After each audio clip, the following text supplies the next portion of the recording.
Hello, future doctors. This is Dr. Siddharth, your biology mentor. Welcome you all at Dr. Seed's Biolab. As we all know, we have started genetics. हमने अब तक दो lecture देख लिए। पहले lecture में हमने क्या डिस्कस किया कि मोनोहाइब्रिड क्रॉस क्या होता है, डायहाइब्रिड क्रॉस क्या होता है, ठीक है, और law of dominance, law of segregation, law of independent assortment देखा, ठीक है। सेकंड लेक्चर में हमने क्या डिस्कस किया कि इन्हीं तीनों लॉ के कुछ हमें अपवाद देखने के लिए मिले, ठीक है। थर्ड लेक्चर में हम क्या डिस्कस करने जा रहे हैं, chromosomal theory of inheritance, sex determination कैसे होता है और व्हाट इज मेंडेलियन डिसऑर्डर्स, ये सारी चीजें हम डिस्कस करने जा रहे हैं। एज वी ऑल नो कि मेंडल क्या बोलते थे कि ऐसा कुछ तो चीज है जो कैरेक्टर को एक जनरेशन से दूसरी जनरेशन लेके जा रहा है, उसे उन्होंने क्या बोल दिया, फैक्टर। एंड वी नो कि उस समय के फैक्टर आज के जीन है। एंड जीन कहां प्रेजेंट होते हैं, क्रोमोसोम के ऊपर। इतना हमें ख्याल है, इतना आपको ख्याल है ना, कोई दिक्कत परेशानी तो नहीं है। चलिए, सो मेंडल फैक्टर के बारे में बता के तो खत्म हो गए। एंड वी ऑल नो कि टाइम पास होने के बाद अराउंड 1900 के आसपास तीन साइंटिस्ट, तीनों साइंटिस्ट के नाम आप मुझे नीचे कमेंट करके बताएंगे, वो तीनों ने रीडिस्कवरी ऑफ मेंडलिज्म की। अब रीडिस्कवरी ऑफ मेंडलिज्म के टाइम पर ही 1900-1902 के आसपास माइक्रोस्कोप का भी जन्म हो चुका था, ठीक है। तो जितने साइंटिस्ट थे ना, वो सारे स्ट्रक्चर को माइक्रोस्कोप में देखना शुरू किए कि भाई साहब दिखता कैसा है, स्ट्रक्चर्स कैसे दिखते हैं ना। तब तक नेकेड आई से इतना क्लोजली देखा नहीं जा सकता था। माइक्रोस्कोप बनने के बाद बायोलॉजी बहुत स्पीड से एक्सपैंड की है, ठीक है। तो सटन एंड बोरे नाम के एक साइंटिस्ट थे, वो अपना एक्सपेरिमेंट कर रहे थे। एक्सपेरिमेंट करते करते उन्होंने एक स्ट्रक्चर देखा जो कि बहुत ज्यादा कलर को होल्ड कर रहा था। तो भाई साहब उन्होंने देखा कि भाई साहब ये चीज क्या है, तो उसका नाम कर दिया उन्होंने क्रोमोसोम, ठीक है, नामकरण कर दिया क्रोमोसोम।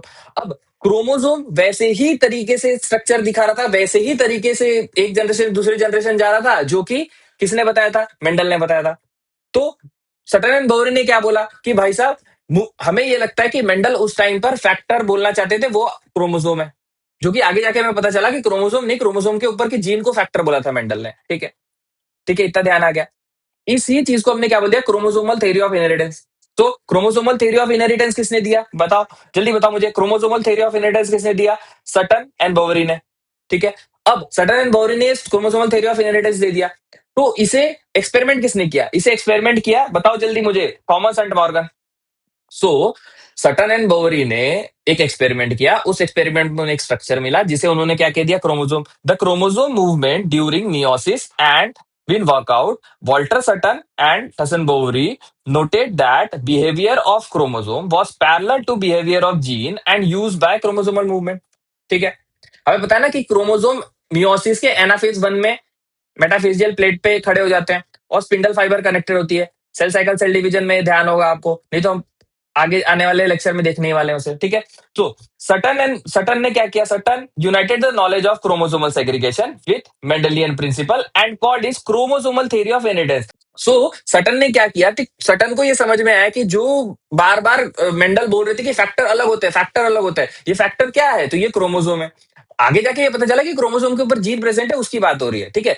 पर फिलहाल सटन ने ये बताया, ठीक है। तो इसी को experimental experimental verification of chromosomal theory of inheritance is done by Thomas and Morgan. किसने किया, थॉमस एंड मॉर्गन। किसके ऊपर, ड्रोसोफिला मेलानोगास्टर। इसे बोलते हैं फ्रूट फ्लाई। क्या कहते हैं इसे हम, फ्रूट फ्लाई।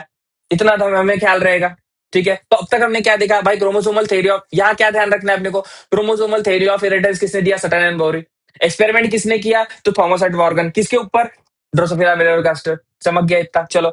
मॉर्गन ने क्या किया भाई साहब, मॉर्गन ने क्या किया, Morgan carried out several dihybrid crosses in Drosophila as study is gene X link. अब इन्होंने क्या सोचा कि चलो ठीक है ना, थॉमस एंड मॉर्गन ने क्या किया, इन्होंने ड्रोसोफिला मेलानोगास्टर को पकड़ा, उसका डायहाइब्रिड क्रॉस करवाया, ठीक है। अब डायहाइब्रिड क्रॉस करवाने के बाद क्या मिलना चाहिए था भाई, 9:3:3:1 मिलना चाहिए था, पर नहीं मिला। अब भाई साहब क्यों नहीं मिला, सोचने लगे वो।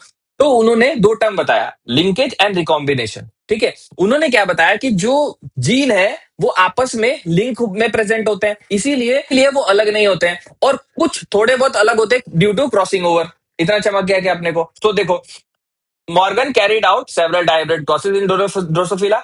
मॉर्गन हाइब्रिडाइजेशन, क्या हाइब्रिड किया, वेरी वेरी इंपॉर्टेंट, नीट 2026 में आ सकता है सवाल। तो yellow bodied and white eye female, देखो बॉडी का कलर और आंखों का colour, yellow body white eye female to brown body red eye male, इसको क्रॉस करवा दिया। क्रॉस करवाने का F1 प्रोजेनी मिल गई। He observe that two genes did not segregate independently of each other and F2 generation very significant form 3:9:1, इससे एकदम ही अलग मिला। 9:3:3:1 से अलग ही मिला। Morgan and his group knew that gene are located on X chromosome. X chromosome के ऊपर जीन प्रेजेंट है, ये थॉमस एंड मॉर्गन को पता था। Morgan attributed this due to physical association और लिंकेज ऑफ टू जीन। ये क्यों हो रहा था? क्योंकि लिंकेज ऑफ टू जीन की वजह से। And coin the term. Term coin किसने किया है? जैसा भी सवाल आता है, लिंकेज और रिकॉम्बिनेशन टर्म किसने दिया है? मॉर्गन ने। दो दो टर्म बताया उन्होंने, linkage to describe the physical association of gene on chromosome, मतलब कि एक क्रोमोसोम दूसरे क्रोमोसोम से कितना ज्यादा जुड़ा हुआ है, उसके लिए उन्होंने क्या टर्म दे दिया? Linkage. And the term recombination to describe the regeneration of non parental gene combination. अब नॉन पेरेंटल जीन कॉम्बिनेशन कैसे बनेगा? During crossing over. Crossing over कब होता है? मियोसिस के टाइम पे। इतना ध्यान है कि नहीं है अपने को? चलिए आगे बढ़ते हैं। तो this is a chromosomal theory of inheritance. Chromosomal theory of inheritance में हमें क्या ध्यान रखना है? नंबर वन, कि क्रोमोसोमल थ्योरी ऑफ इनहेरिटेंस किसने दिया? बताओ, सटन एंड वॉरेन ने। ठीक है। एक्सपेरिमेंट किसने किया? जल्दी बताओ। थॉमस एंड मॉर्गन ने। थॉमस एंड मॉर्गन ने दो टर्म भी कॉइन किए, कौन से? Linkage and recombination. अब लिंकेज का मतलब क्या है? कि जीन आपस में कितने पास में प्रेजेंट है, उसे हमने बोल दिया लिंकेज। और रिकॉम्बिनेशन मतलब क्या है? जब क्रॉसिंग ओवर होता है ड्यूरिंग मियोसिस वन, उसके वजह से कुछ स्ट्रक्चर आपस में चेंज होते हैं, उसे हमने क्या बोल दिया? रिकॉम्बिनेशन। इतना ध्यान रहेगा अपने को। आगे बढ़े, कोई प्रॉब्लम तो नहीं है? ठीक है। तो this is a chromosomal theory of inheritance. अब हम देखते हैं कि सेक्स डिटर्मिनेशन कैसे होता है। अब भाई साहब, sex determination as a name suggest कि सेक्स कैसे डिटरमाइन होता है, मतलब कि मेल मेल कैसे बनता है और फीमेल फीमेल कैसे बनती है। ये अलग अलग ऑर्गेनिज्म में अलग अलग तरीके का देखने मिलता है। देखो, 1891 में एक साइंटिस्ट था हेनकिन नाम का, वो अपना बढ़िया एक्सपेरिमेंट कर रहा था। ठीक है। ग्रासहोपर के स्पर्मेटोजेनेसिस को देख रहा था। तो उन्होंने क्या नोटिस किया कि कुछ स्पर्म से जिन्होंने कलर को होल्ड करके रखा हुआ है और कुछ स्पर्म है जिन्होंने कलर को होल्ड नहीं कर रखा। तो जिन्होंने कलर को होल्ड कर रखा था, उन्होंने क्या बोला कि कुछ तो भी चीज है जिसे हम एक्स बोल लेते हैं। ठीक है। अब तक क्रोमोसोम के बारे में हमें नहीं पता चला है। ठीक है। उसे उन्होंने क्या बोल दिया? एक्स। ठीक है, एक्स स्ट्रक्चर। आगे जाके उसे हमने क्या बोल दिया? X chromosome. ठीक है। और कुछ जिन जहां पर कुछ भी नहीं प्रेजेंट था, ऐसे स्पर्म जहां पर कुछ भी नहीं प्रेजेंट था, उसे हमने क्या बोल दिया? जीरो। ठीक है। तो एक्सओ टाइप का, तो हमने क्या देखा? तो एक्सओ टाइप का क्या देखा हमने? एक्सओ टाइप का सेक्स डिटर्मिनेशन इंसेक्ट्स में। अब कैसे होता है सेक्सो टाइप का सेक्स डिटर्मिनेशन? देखते हैं हम। देखो, एज वी ऑल नो कि फीमेल होती है, मेल होता है ना? फीमेल के पास क्या होता है? एग। मेल के पास क्या होता है? स्पर्म्स। राइट, इतना ध्यान है अपने को। तो फीमेल के एग में एक्स एक्स क्रोमोसोम प्रेजेंट है और मेल दो प्रकार के स्पर्म बना रहे थे, एक जिनमें एक्स क्रोमोसोम प्रेजेंट था और एक में कुछ भी प्रेजेंट नहीं था। ठीक है। जब x chromosome of female and x chromosome of male का स्पर्म जब फ्यूज कर रहे थे, तो एक्स एक्स बन रहा था। राइट। या फिर x chromosome of female and zero, जिसमें कुछ भी नहीं है, वैसा स्पर्म फ्यूज हो रहा था, उससे बन रहा था एक्सओ। राइट। और एक्स एक्स से क्या बन रहा था? जल्दी बताओ। फीमेल। और एक्सओ से क्या बन रही थी? तो मेल। राइट। तो इस तरीके की डिटर्मिनेशन को हमने क्या बोला? एक्सओ। एक्सओ डिटर्मिनेशन कहां देखने के लिए मिलता है? तो इंसेक्ट्स में। इंसेक्ट में भी हमें किसका एग्जांपल याद रखना है? ग्रासहोपर का। तो हमें क्या ध्यान रखना है भाई साहब इसमें? मेल जो होता है वो एक्सओ होता है, फीमेल जो होती है वो एक्स एक्स होती है। इतना ध्यान रहेगा। चलो अब हम आते हैं ह्यूमंस पे। ह्यूमंस का तो सबको पता है भाई भाई। क्या पता है हमें? बताओ। फीमेल जो है वो एक्स एक्स होती है, मेल जो है वो एक्स वाई होता है। अगर क्रोमोसोम एक्स क्रोमोसोम के साथ फ्यूज हो तो एक्स एक्स बनेगा। राइट। एक्स क्रोमोसोम वाई के साथ फ्यूज हो तो एक्स वाई बनेगा। ठीक है। एक्स एक्स बनेगी फीमेल, एक्स वाई बनेगा मेल। इतना तो ध्यान रहेगा अपने को। ठीक है। ऐसे सेक्स डिटर्मिनेशन को हम क्या बोलते हैं? देखो, इसमें हेट्रोगेमी कौन है बताओ? मेल है कि फीमेल? दो प्रकार के गैमेट कौन बना रहा है? मेल बना रहा है कि फीमेल? जल्दी बताओ, जल्दी बताओ। मेल बना रहा है। तो ऐसे सेक्स डिटर्मिनेशन को हम क्या बोलते हैं? मेल हेट्रोगेमी। क्या बोलते हैं? मेल हेटेरोगेमी। तो क्या सर फीमेल हेट्रोगेमी भी होता है क्या? हाँ जी, बिल्कुल होता है। फीमेल हेट्रोगेमी किसने देखने में मिलता है हमें? बर्ड्स में। बर्ड्स में क्या होता है? फीमेल और मेल। ठीक है। फीमेल कैसी होती है? जल्दी बताओ मुझे। Z W. मेल कैसा होता है? तो जेड जेड। यहां पर मेल होमोजाइगस होता है, फीमेल हेट्रोगेमी होती है। तो ये इसका किसका एग्जांपल ये है?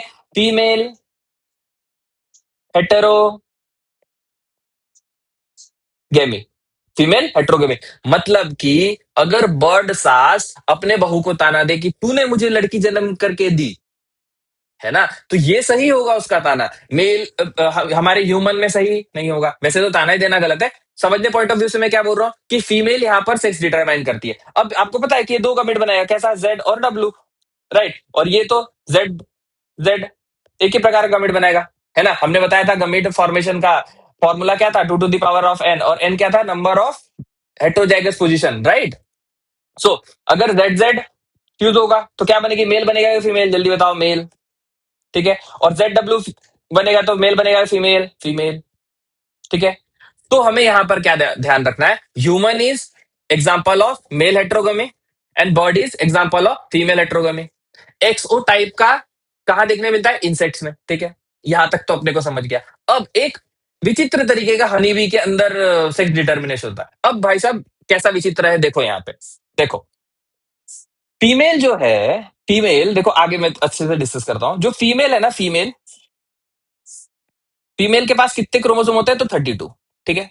मेल के पास कितने क्रोमोसोम होते हैं, 16, ठीक है। अब फीमेल के पास 32 क्रोमोसोम के अंदर हुआ मियोसिस, क्या हुआ, meiosis. And as we all know कि मियोसिस को क्या बोलते हैं, रिडक्शन डिवीजन, ठीक है। तो दो एग बन गए। अब एग के पास कितना है, 16 क्रोमोसोम, ठीक है। मेल के अंदर तो मियोसिस होगा नहीं, मेल के अंदर होता है माइटोसिस। मेल के अंदर क्या होता है, माइटोसिस। उससे बना स्पर्म। स्पर्म में कितने क्रोमोसोम होंगे भाई साहब, 16। अगर ये स्पर्म जाके एग को फ्यूज करे, अगर ये स्पर्म जाके एग को फ्यूज करे तो कितने हो जाएंगे यहाँ पर, 16 + 16 = 32, राइट। सो ये डेवलप कर जाएगी फीमेल में। ये किस में डेवलप कर जाएगी, फीमेल में। और अगर 16 नंबर वाला, अगर 16 क्रोमोसोम वाला एग वैसे ही डेवलप हो गया automatically without fusion with sperm, तो वो क्या डेवलप करेगा, तो मेल। वो क्या डेवलप करेगा, तो मेल। तो यहां मेरे को बताओ, जो मेल बन रहा है वो फ्यूजन के साथ बन रहा है कि फ्यूजन के बिना बन रहा है, भाई फ्यूजन के बिना बन रहा है। तो इसे हम क्या बोलेंगे, पार्थिनोकार्पी। इसे हम क्या बोलेंगे, पार्थिनोकार्पी। पता है ना आपको कि पार्थिनोकार्पी मतलब क्या होता है, कि विदाउट फ्यूजन फ्रूट का बनना, इसे हम बोल देते हैं पार्थिनोकार्पी। कहां पर, जल्दी बताओ, फ्रूट वाले इसमें, ठीक है। तो यहां पर वही मेल जो है विदाउट फ्यूजन बन गया, इसे हमने क्या बोला, पार्थिनोकार्पी मेल, ठीक है। तो यहां पर किस तरीके से हनीबी के अंदर किस तरीके का देखने मिल रहा है हमें, haplo diplo sex determination, haplodiplo sex determination, ठीक है। Haplodiplo sex determination. तो हमें यहाँ क्या ध्यान रखना है कि पार्थिनोकार्पी मेल। सेक्स डिटर्मिनेशन में क्या क्या डिस्कस किया हमने, पहला एक्सओ टाइप का, ठीक है। अगर एक्स एक्स हुई तो फीमेल, एक्सओ हुआ तो मेल, ठीक है। फिर आते हैं हम मेल हेट्रोगेमी पे, ह्यूमंस है male heterogamy, X X X Y, ठीक है। फिर हम आएंगे बर्ड पे जो है female heterogamy, Z W Z Z, right. Z W male होगा कि फीमेल, फीमेल। ताने मारेगी, सही मारेगी कि नहीं, सही मारेगी, ठीक है। हनी बी हैप्लो डिप्लो, ठीक है। अगर 32 नंबर हुआ तो फीमेल, और अगर 32 नंबर नहीं हुआ, 16 हुआ, तो उसे क्या बोल देंगे हम, मेल, ठीक है। और मेल कैसा हुआ, पार्थिनोकार्पी मेल। इतना ही हमें ध्यान रखना है सेक्स डिटर्मिनेशन के बारे में, ठीक है। इसमें कोई प्रॉब्लम तो नहीं है अपने को। चलिए आगे बढ़ेंगे। अब हम आते हैं म्यूटेशन के ऊपर, कि भाई साहब म्यूटेशन क्या होता है। एज अ नेम सजेस्ट कि म्यूटेशन क्या है भाई साहब, जो चीज बढ़िया चल रही थी उसमें कुछ गड़बड़ कर दिया तुमने, तो उसे हमने बोल दिया म्यूटेशन, ठीक है। अब म्यूटेशन किस किस की वजह से होता है, mutation many chemicals and physical factor, जो कि जैसे कि आपके यूवी रेडिएशन, ये क्या करेंगे, म्यूटेशन। अब म्यूटेशन भी जो है ना, वो दो प्रकार के होते हैं। म्यूटेशन दो प्रकार के होते हैं, कौन से, point mutation and frame shift mutation. अब क्या है भाई साहब पॉइंट म्यूटेशन और फ्रेम शिफ्ट म्यूटेशन, देखो स्पेसिफिक एक जगह पे जाके चेंज हुआ कुछ, तो हमने क्या बोल दिया, पॉइंट म्यूटेशन, ठीक है। इसका एग्जांपल क्या है, sickle cell anaemia. Frame shift mutation का मतलब क्या है, देखो हमें पता है ना कि A T T A T C A T C A T C A T C, ऐसा कंटिन्यूटी में चल रहा है, ठीक है। मैं आगे लाके अगर एक टी रख दूं, तो ये क्या बन जाएगा, T A T C A T C A T C A T C, right. तो फ्रेम आगे को शिफ्ट हो गया कि नहीं हो गया। या फिर इस टी के जगह पर टी को रखते ना हुए अगर मैं सी को उड़ा दूं, अगर मैं सी को उड़ा दूं, तो तब देखो टी, तब क्या होगा, A T A T C A T C A और टी सी, राइट। तो फ्रेम शिफ्ट हो गया कि नहीं हो गया। अगर मैंने इंसर्शन किया तो भी फ्रेम शिफ्ट हो गया, अगर मैंने डिलीशन किया तो भी फ्रेम शिफ्ट हो गया, ठीक है। तो ऐसे म्यूटेशन को हम क्या बोलते हैं, फ्रेम शिफ्ट म्यूटेशन, ठीक है। जो अंग्रेजी में लिखा हुआ एक बार पढ़ लेते हैं, क्या बोलना चाह रहा है NCERT, mutation result in alteration of DNA, right, result in change in genotype, very very important, genotype change हो जाएगा एंड फिनोटाइप दोनों भी चेंज हो जाएगा, leads to variation in DNA. अगर डिलीशन हो गया या फिर इंसर्शन हो गया या डुप्लीकेशन भी हो गया, ए की जगह ए ही आ गया, तो भी फ्रेम शिफ्ट हो जाएगा। ऐसे म्यूटेशन को हमने क्या बोला, फ्रेम शिफ्ट म्यूटेशन। मतलब कि डिलीशन हो इंसर्शन हो या डुप्लीकेशन हो तो कैसा म्यूटेशन देखने मिलेगा हमें? Frame shift mutation. ठीक है। अब पॉइंट म्यूटेशन मतलब क्या? Due to change in single base pair of DNA, जैसे कि सिकल सेल एनीमिया में होता है। हम आगे डिस्कस करेंगे what is sickle cell anaemia, समझ गया क्या अपने को? और अगर डिलीशन, इंसर्शन या फिर डुप्लीकेशन हुआ तो वैसे म्यूटेशन को क्या बोलते हैं? Frame shift mutation. चमक गया।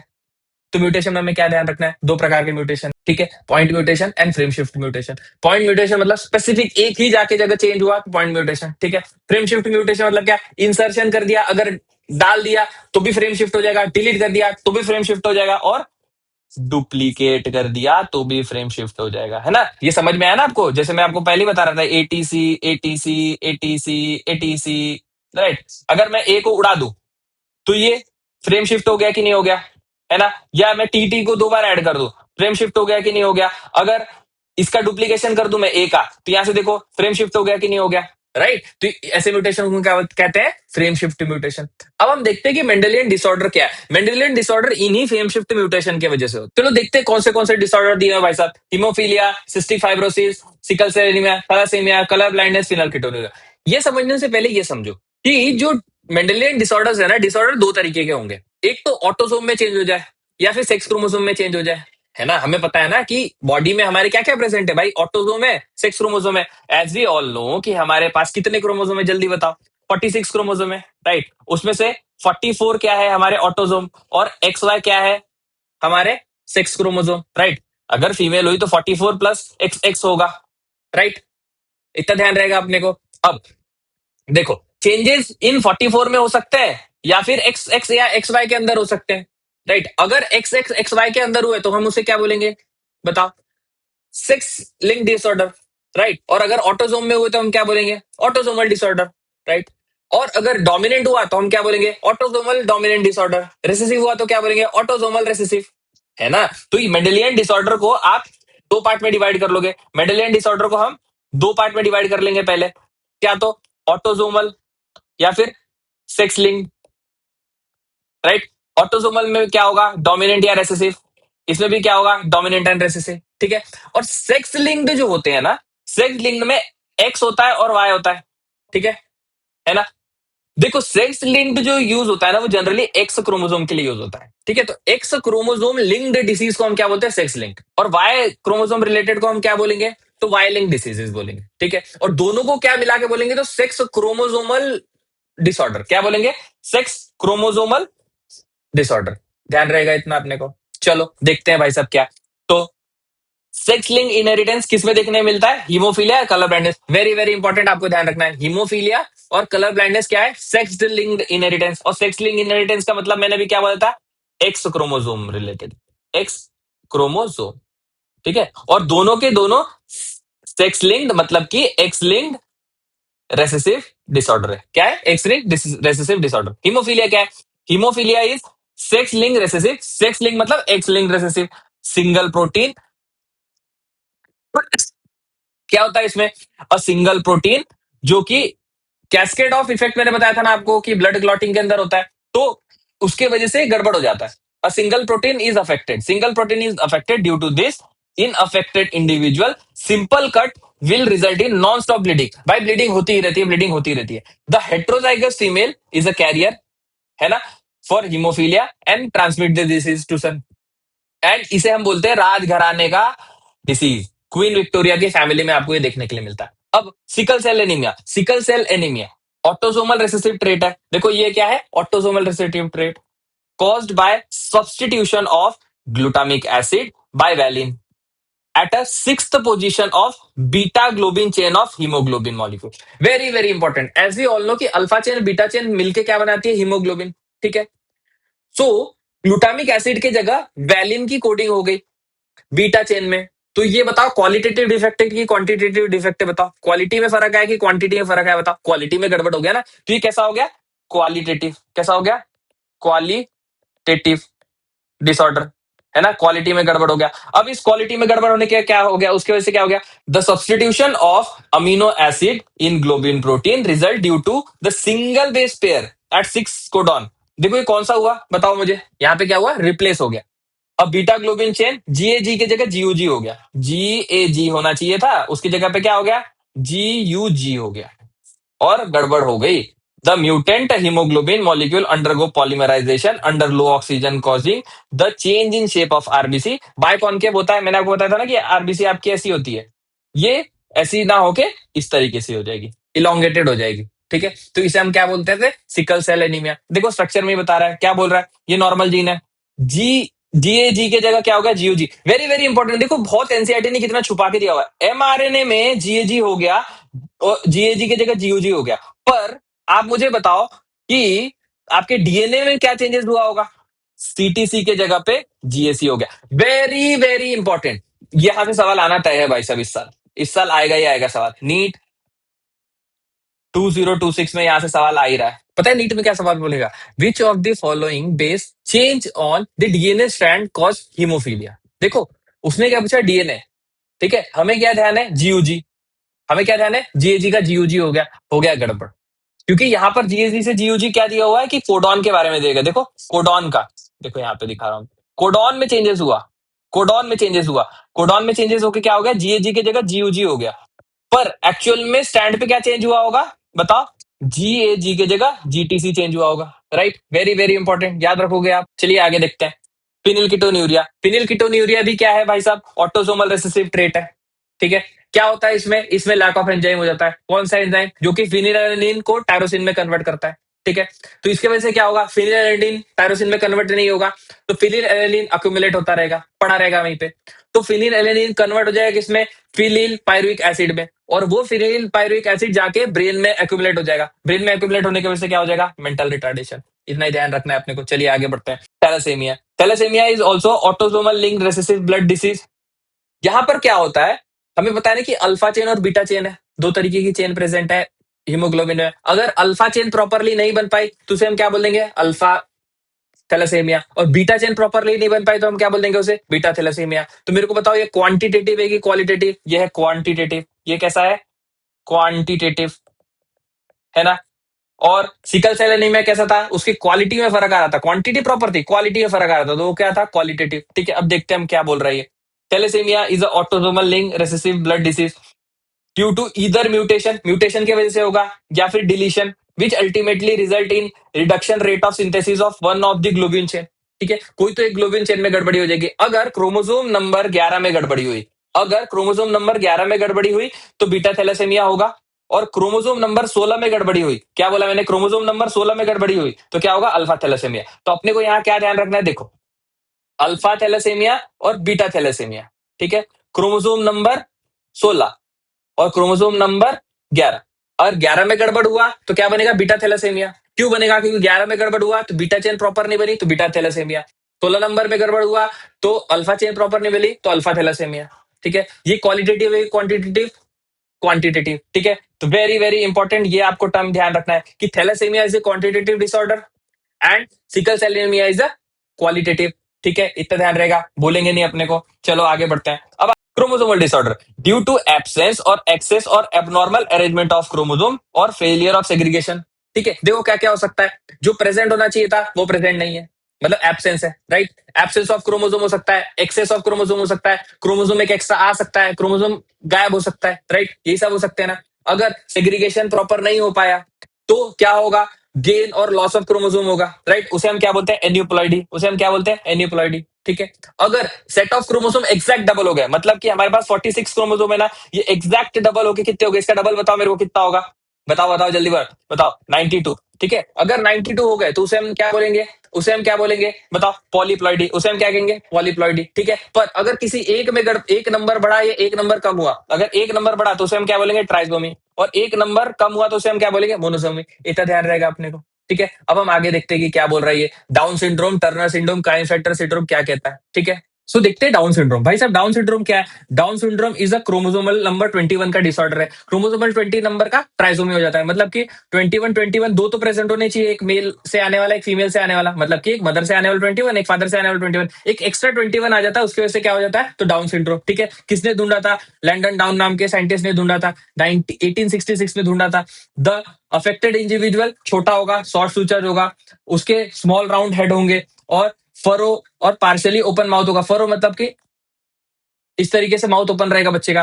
पाम में उसको क्रीजेस देखने के लिए मिलेंगे आपको, ठीक है, मल्टीपल क्रीज, मतलब कटपीट कटपीट कटपीट, ठीक है। फिजिकली और मेंटली रिटार्डेड रहेगा बच्चा, ठीक है, मतलब फिजिकली तो प्रॉपर एक्टिव रहेगा वो, फिजिकली उसको कोई प्रॉब्लम नहीं होने वाली है, लेकिन वो मेंटली और साइकोमोटर रिटार्डेड होगा, ठीक है। अगला देखते हैं हम क्लाइनफेल्टर सिंड्रोम। अगला क्या देख रहे हैं हम? Klinefelter syndrome. क्लाइनफेल्टर सिंड्रोम कैसा होता है? तो 44 प्लस XXY वाला, ठीक है, मतलब कि इधर एक एक्स क्रोमोसोम एक्स्ट्रा आ जाता है, ठीक है। तो ये मेल स्ट्रक्चर होता है, पर इसमें फीमेल के स्ट्रक्चर आने लगते हैं। ये होता तो मेल है क्योंकि XY है, ठीक है, और एक्स्ट्रा एक्स आने की वजह से क्या होगा? फीमेल कैरेक्टर डेवलप होने लगेगा। मैस्कुलिन होगा क्योंकि मेल है, ठीक है। फेमिनाइन कैरेक्टर जैसे कि गायनेकोमेस्टिया, मतलब कि डेवलपमेंट ऑफ ब्रेस्ट, है ना। और ये कैसा होगा? स्टेराइल, ठीक है।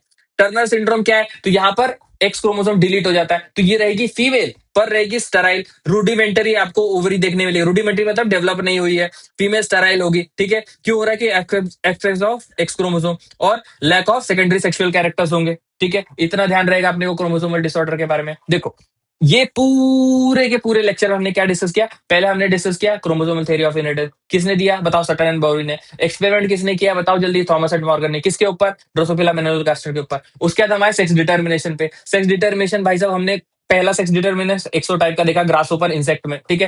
फिर उसके बाद देखा हमने मेल हेट्रोगेमी वाला, किसमें? ह्यूमंस में। उसके बाद देखा हमने फीमेल हेट्रोगेमी वाला, किसमें? बर्ड्स के अंदर। फिर उसके बाद देखा हमने हैप्लोडिप्लो, किसमें? तो भाई साहब किसमें देखा? जल्दी बताओ। हनी बी के अंदर। फिर उसके बाद देखा हमने म्यूटेशन। तो म्यूटेशन दो प्रकार के होते हैं, point mutation, frame shift mutation. Frame shift mutation कौन से? तो डिलीशन, है ना। फ्रेम शिफ्ट म्यूटेशन कौन से जल्दी बताओ? डिलीशन, डुप्लीकेशन, इंसर्शन की वजह से हो जाएगा फ्रेम शिफ्ट। उसके बाद हमने क्या देखा? तो हमने देखा मेंडेलियन डिसऑर्डर। कौन से देखे? Thalassaemia, sickle cell anaemia. Thalassaemia quantitative है क्वालिटेटिव? जल्दी बताओ जल्दी बताओ जल्दी बताओ। Quantitative. Sickle cell anaemia qualitative, ठीक है। उसके बाद हमने देखा कि भाई साहब हीमोफीलिया क्या होता है, फिनलकीटोन्यूरिया क्या होता है। उसके बाद हमने डिस्कस किया यहाँ पे तीन, क्या डिस्कस किया? तो डाउन। डाउन को कैसे याद रखोगे? 21 तीन बार, ट्राइसोमी ऑफ 21, ठीक है। क्लाइन फैक्टर कैसा? तो एक्स एक्स वाई वाला, ठीक है। और टर्नर कैसा? टर्नर कैसा? एक्स ओ वाला, ठीक है। इतना ही तो ख्याल रखना है अपने को। ये पूरा अपना प्रिंसिपल ऑफ इनहेरिटेंस चैप्टर खत्म होता है यहाँ पे। अब एक वेरी वेरी इंपॉर्टेंट पार्ट रह गया है, और हर साल एक क्वेश्चन वहां से बन ही जाता है, तो मैं क्या करूंगा ना, उसका एक अलग वीडियो बना के डाल देता हूँ। उसे आप प्रॉपरली गो थ्रू करिएगा। पेडिग्री के बारे में आपको पता है ना कि पेडिग्री देखना होता है कि गोल गोल गोल डब्बा गोल डब्बा गोल डब्बा बना रहता है, भाई साहब समझ में नहीं आता है कि क्या किस तरीके से सॉल्व करना है इस क्वेश्चन को। बहुत बार पूछा जाता है, तो हम वो नेक्स्ट लेक्चर में डिस्कस करेंगे। थैंक यू भाई साहब, मेहनत करते रहो, बहुत मेहनत करने से हो जाता है। मिलते हैं नेक्स्ट लेक्चर में, तब तक के लिए जय श्री राम, जय हिंद, जय भारत, बाय बाय।